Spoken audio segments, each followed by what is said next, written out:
Okay, so Eva Clark is a clinical medical hypnotherapist and a master NLP practitioner specialized in chronic illness and health. So to begin, hi Eva. Hi. I wanted to start. I wanted to start by asking you, how did you get into this?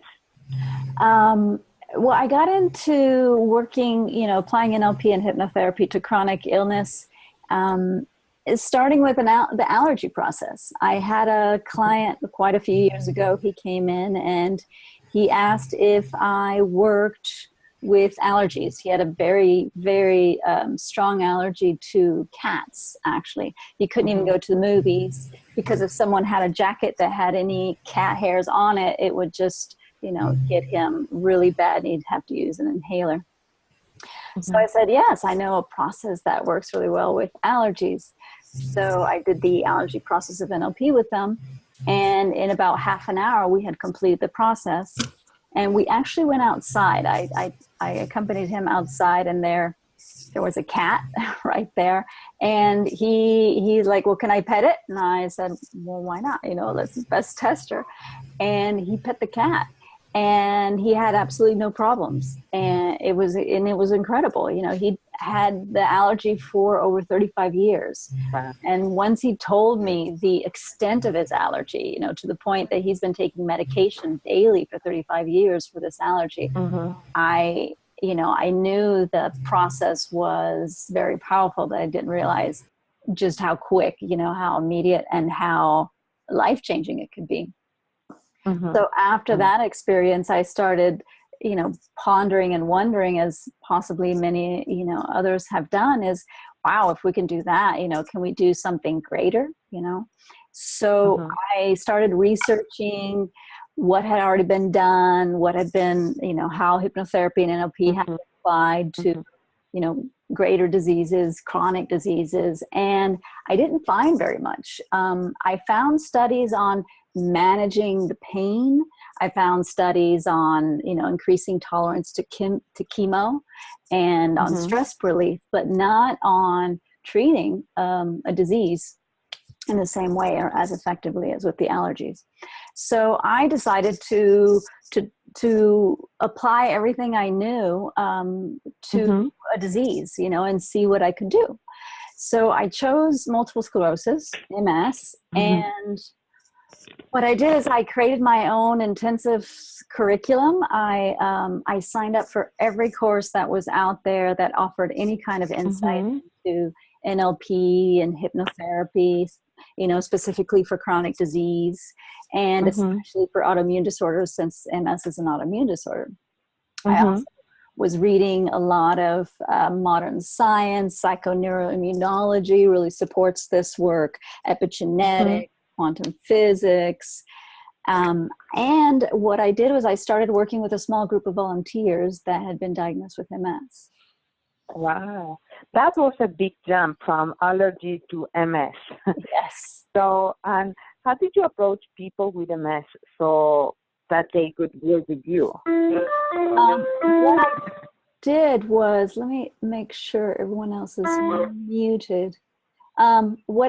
Which number do you have, Loreto? What's your phone? Is it 53 or 57? My number is ending in what? In 0968. The phone number. Okay, I'm trying to see who. Okay, I see. Okay, just to help mute, it'll be a little bit easier. I'm just going to mute everyone. I hope you guys don't mind. It'll just be a little easier. All right. Hey, I can't hear. I'm on the phone and online. I can't hear online. You might need to look on your Zoom. There's a thing that says activate the speakers for Zoom. We had this problem when we were preparing for this class as well. Okay. Now I'm using. Okay, yeah, let me mute you because I can hear you in two places. Okay, great.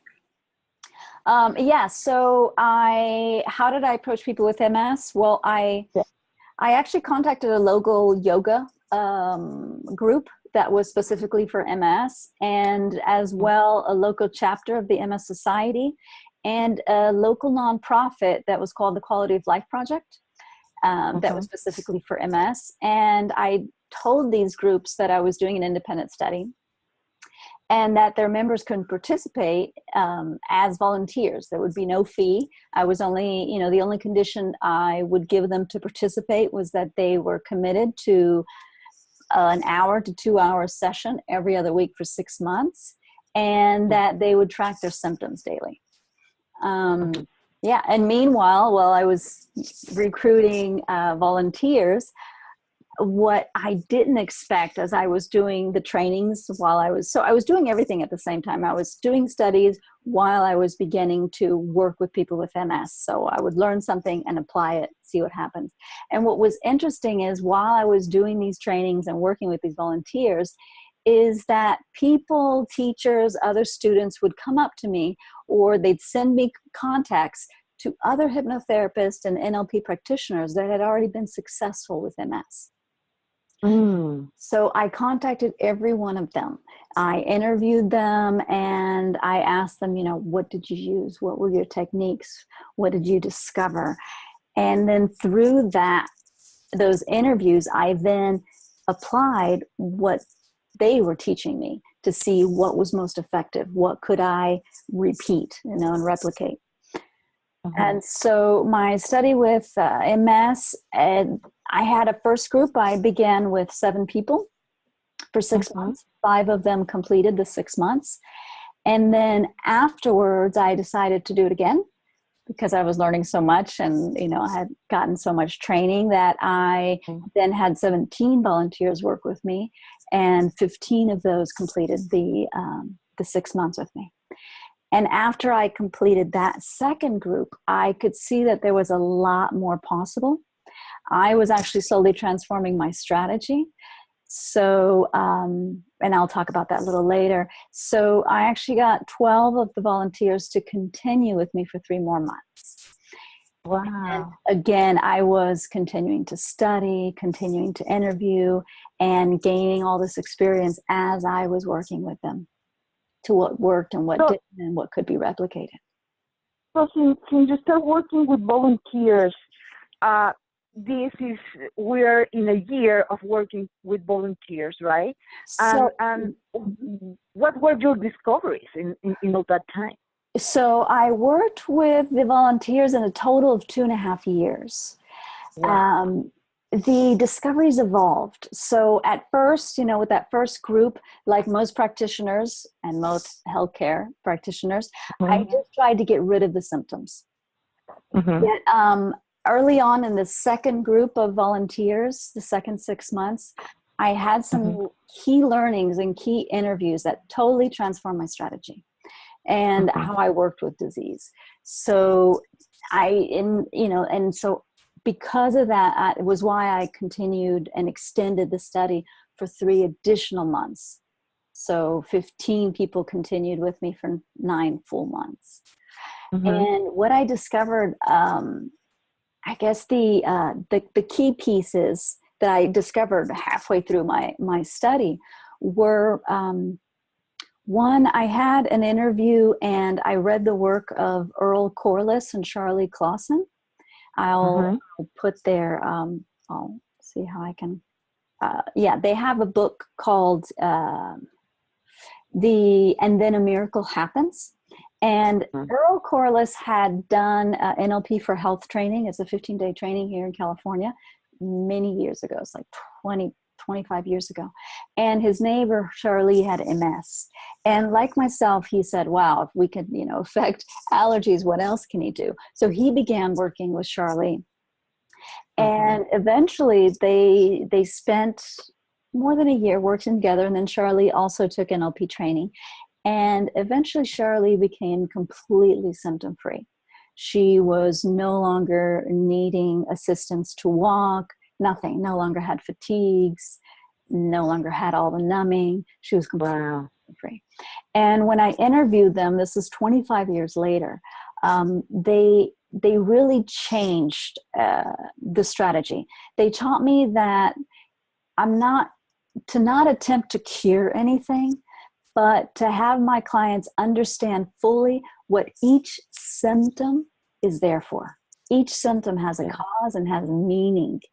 And once we find that cause and that meaning, they taught me to make the appropriate changes in these, in their beliefs, in their values, in their lifestyles. And if they did so, they could become symptom free. After interviewing them, I stopped trying to get rid of anything, They also pointed out, which was really key, Charlie told me a story. So I interviewed her several years ago, and the year before I interviewed her, her brother had passed, and she was very worried about her niece. Her niece was going to have to take care of everything and do all this housework and packing everything on her own. So Charlie says, I need to go to help her. I need to go help her. So she got really into taskmaster and getting stuff done with her niece. And while she was fixing everything and getting everything ready, she started having numbing, the numbing she had had 25 years before with, when she was experiencing MS. And what she told me was, Eva, I no longer freaked out going, oh my gosh, I have MS again. All this is happening. And to boot, I have MS. What she told herself was, oh, wow. And she looked at her hand and she's like, wow, I must be forgetting something. Because she knew that the symptom was there and it had a message. And it'd been so many years that, of course, she'd hardly even remember. And so she talked to her body and she said, okay, I'm in the middle of doing all this packing. Tomorrow we'll be done and I'll sit down and I'll find out and I'll remember, find out and have a conversation with my own body and find out what is this symptom trying to tell me. So she made a contract with herself that she would talk to her body the next day.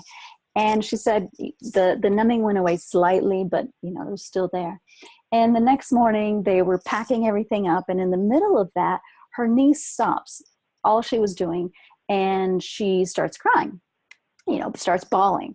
And Charlie looks at her, and then it just dawns on her.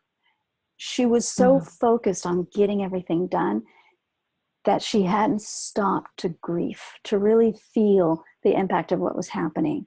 And the minute she remembered that's what the numbing had been for her, was her way of closing down feelings, which is a big piece of multiple sclerosis. She stopped everything she was doing and just let herself, fully feel and be there present with her niece. And she said the minute she did that, the numbing went away. It was right then. And so that really gave me a guideline that the symptoms are just messengers, and they'll be there as long as the beliefs or the habit patterns or the lifestyles are there. And if they return, they'll be there, but they're like, she calls them best friends, they're there to remind you, and that's all. And that was a huge learning. Also, they taught me that symptoms and disease, to treat them as verbs, to have a disease, like when we talk about I have cancer, it sounds like it's a noun, I have a house, and it's not. They said to treat it as a verb. It's an action that's taking place in the body. And it is as well, not only is it an action, it's only a part of the body that is doing that action. It is not the whole body.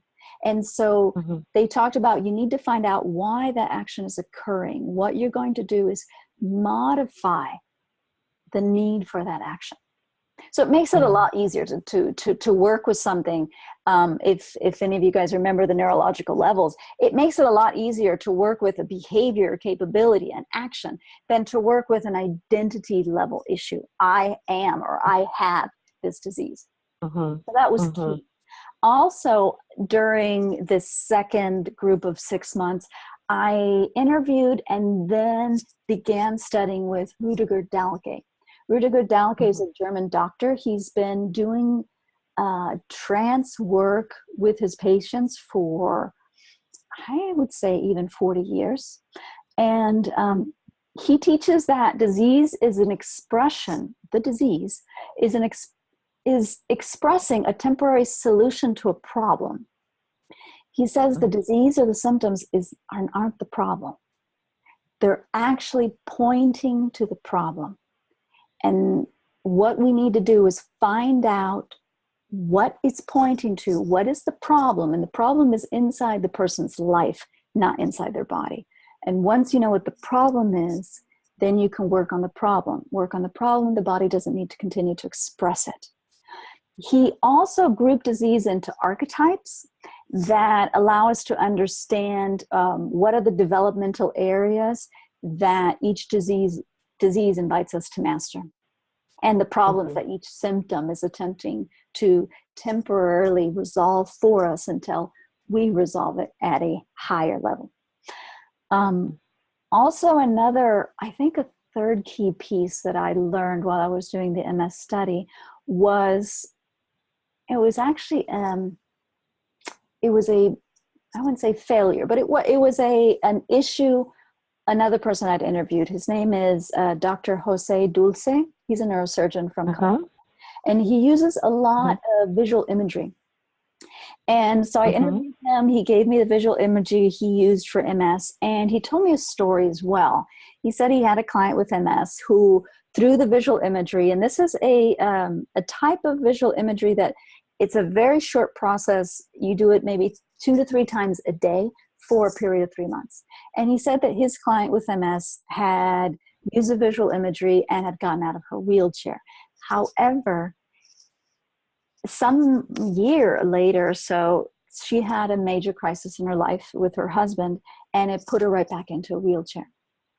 He again gave her visual imagery and got her out of the wheelchair. But what that really told me was that if we don't work directly with the cause and the triggers, we're just patching the symptoms. And if something happens in our lives, which, happens to all of us all the time, the symptoms can come back. And so he really showed me because of what he was doing, he showed me to not focus so much on removing the symptom. It is not success if you just remove the symptom. So with all this learning, the work began to go in a whole new direction. From getting rid of disease, to actually understanding deeply what the body was trying to do for the client. There's positive intention. And then working to transform that solution that is being presented by the body into a psychic solution, into a more higher neurological levels, psychological, and lifestyle change solutions. So, Eva, while you're learning all this and working with your people, with your volunteers, so you said that you have spent already 2.5 years with your MS study, and then what happened?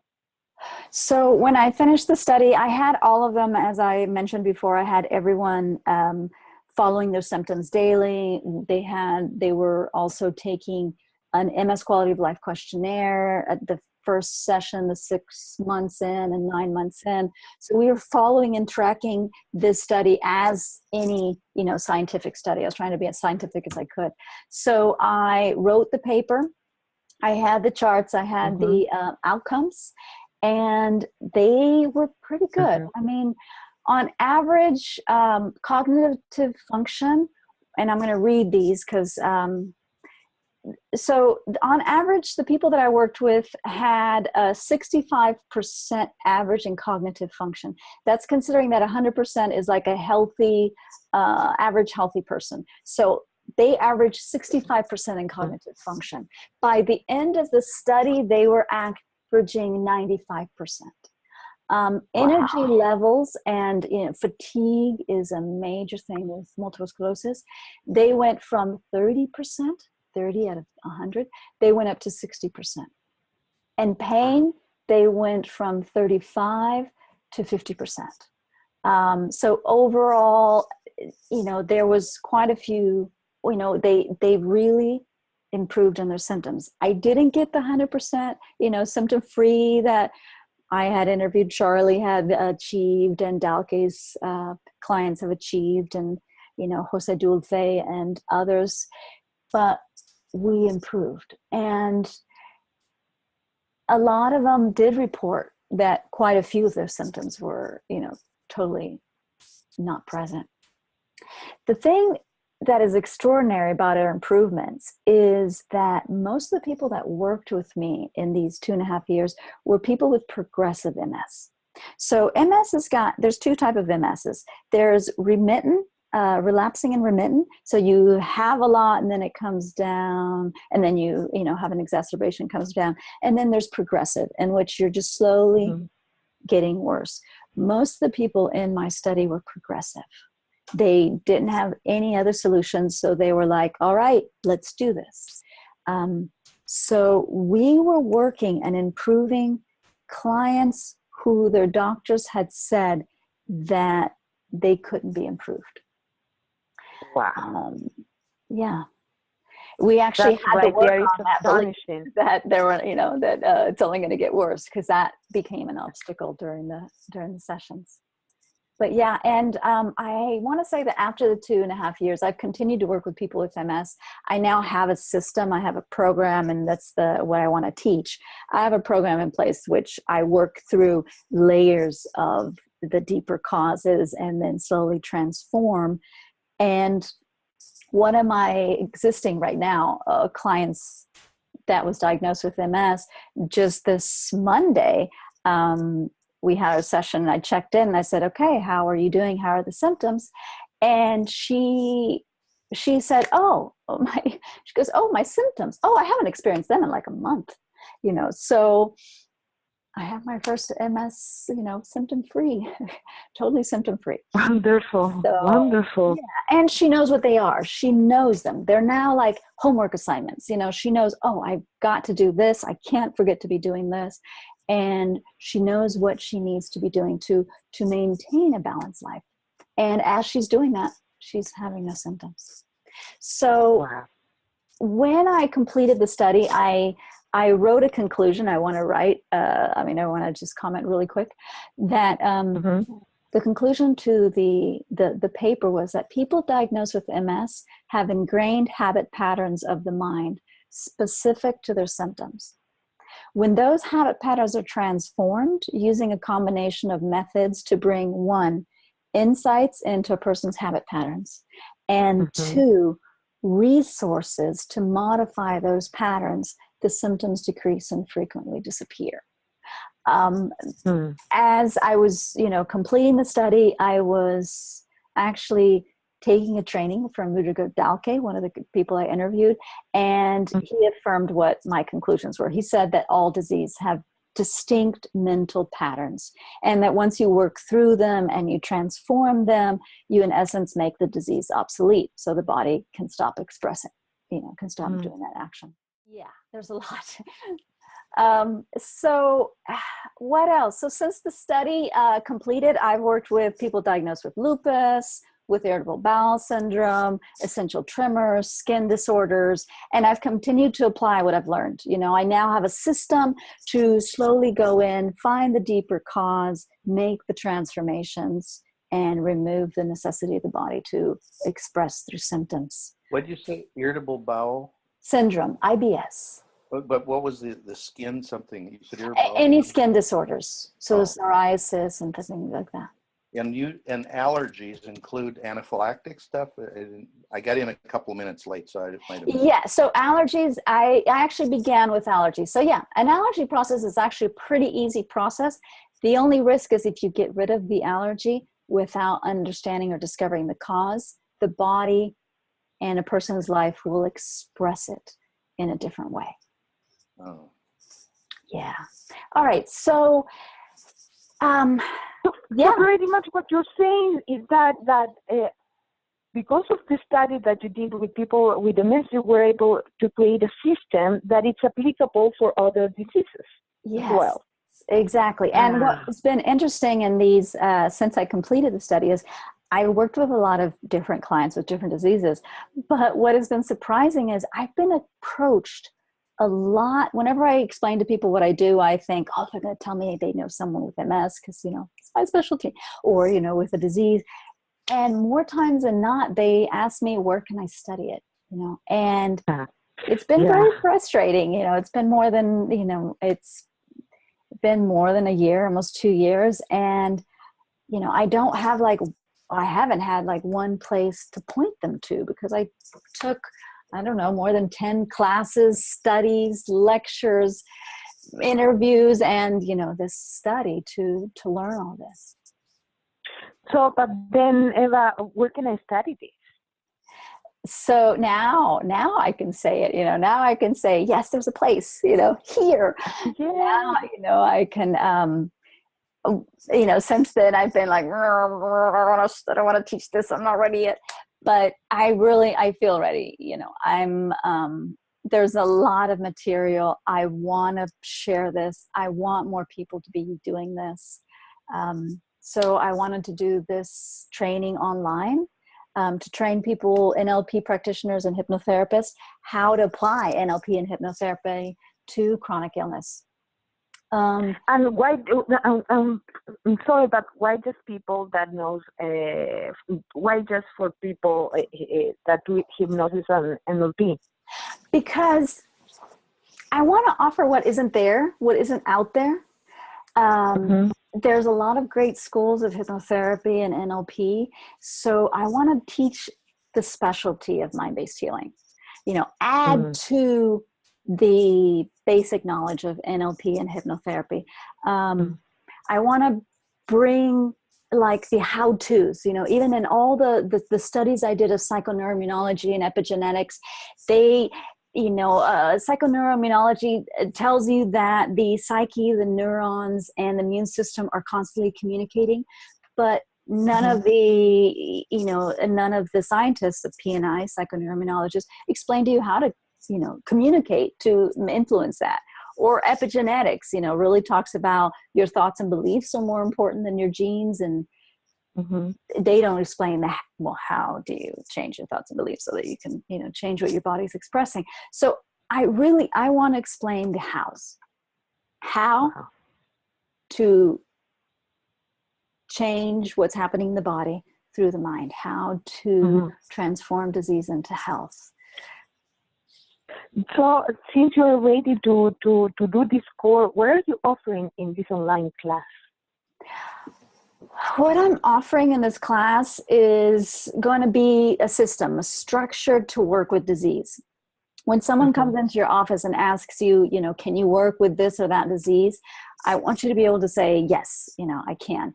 Even if you haven't specifically worked with that particular disease, you'll be able to help them find the deeper cause of the illness. You'll be able to help them transform the mental patterns that created the fertile ground for the disease.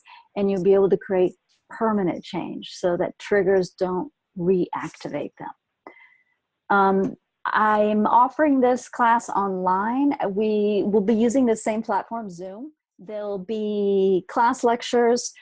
There'll be demos. I've already prepared a lot of recorded sessions with actual clients so that you can see how the processes are applied to real people and not to students who, you know, are following along very well, you know, but real people who don't know NLP and don't know hypnosis and don't know what to expect. All the classes are going to be recorded, as I'm going to record as well this talk today. So that if you cannot attend one of the classes on Thursdays, you'll always be able to access the recording whenever whenever it works for you. I do want to point out it's a training. It won't be like a lecture. So there'll be a forum to participate. We'll be sharing because I do want to have students practicing with real live people because that's where you mean between the students, practicing between the student, or having a client? I'm going to be proposing that people work with, as I've done, with a volunteer. And I would like you, Loreto, to share how that has been. Loreto's been my first student of mind-based healing. And I asked her if she would come today and interview me. And I want you to explain a little bit how it went, you know, because I gave you a lot of the theories and stuff and was pushing you to put it into practice, to try it, to just start and see what was coming up. And how was that? It's been quite a journey, quite a ride from awesome to I don't want to do it. And the awesome part was that, wow, tons of information, eye-opener. It's fascinating information that Eva has. And then I was brave enough to have my first client. And in the interview with this person, I just freaked out. I just freaked out because I started discovering my own beliefs around disease. And I called Eva, and she mentored me for 20 minutes, and she changed completely the view. She changed my view about disease. And what happened was that I started seeing disease as this huge monster that I had to confront, right? And she said, nope, you have to welcome it. It's not about confronting. It's not about fixing. It's not about curing. It's about getting to know. It's about welcoming, because actually the symptom, the disease, it's a key participant into the journey of healing for the client, right? So then Eva shared a couple of stories, and she humanized the entire story.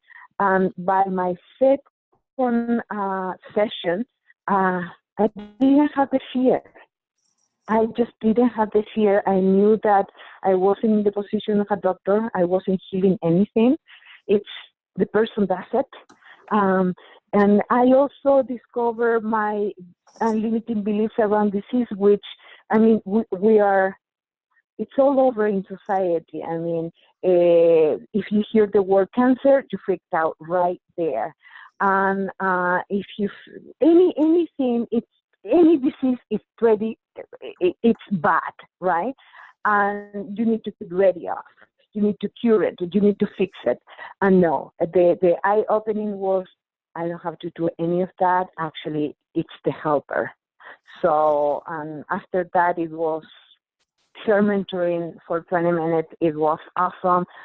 And I'm way more relaxed with my patient. And it's great. Yeah. Yeah.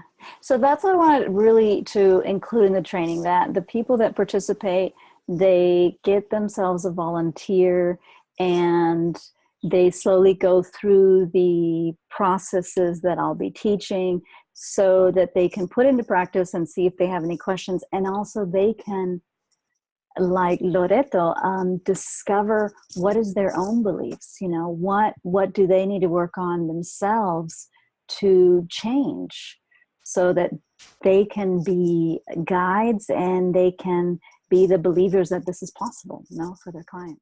The requirements are that, as we spoke a little earlier, that you have experience in NLP and hypnosis. In particular in hypnosis, as long as you know inductions and and even designing scripts.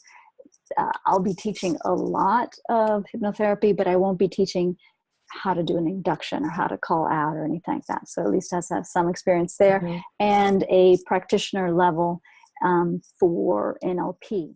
It's going to set the foundation for working with chronic illness.